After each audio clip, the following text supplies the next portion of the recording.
अस्सलाम वालेकुम। ये देखें जी, ये पकौड़े बनाने का तरीका। ये पकौड़े ऐसे बनाए जाते हैं। ये रमज़ान के लिए जो है ना पकौड़े तैयार हो रहे हैं। ये देखें, ये देखें जी, ये बन रहे हैं पकौड़े।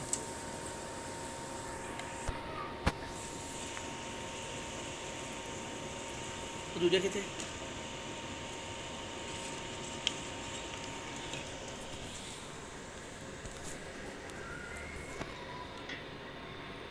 बस कर।